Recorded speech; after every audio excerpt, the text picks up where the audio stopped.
Hello everyone. তো আজকে যাইমু একটা ডে নাইট ক্যাটারিং করতাম, আর কাজটা আজকে আমরা সালামা বাজারেই আসিল।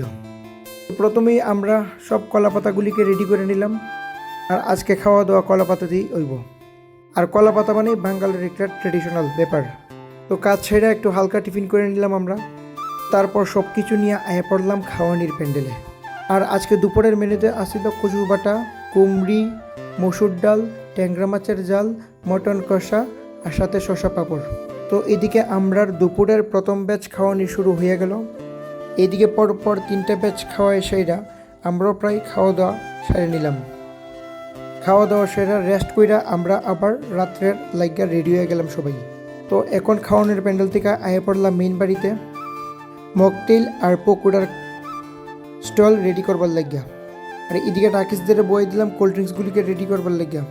আর আজকে এই ছোটো ভাইটার জন্মদিন আসিল। তো কেক কাটার পর এদিকে সব বাচ্চা পার্টি একটু নাচানাচি শুরু করে দিল।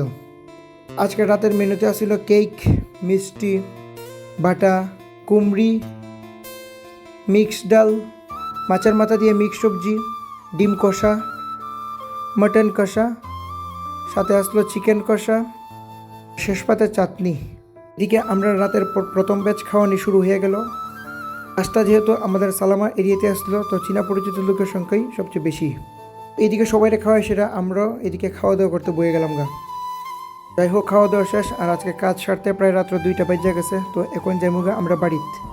আপনারা যদি আপনাদের বাড়িতে সুন্দরভাবে খাবার পরিবেশন করতে চান তো অবশ্যই আমাদের সাথে যোগাযোগ করতে পারেন। টাটা সবাইকে।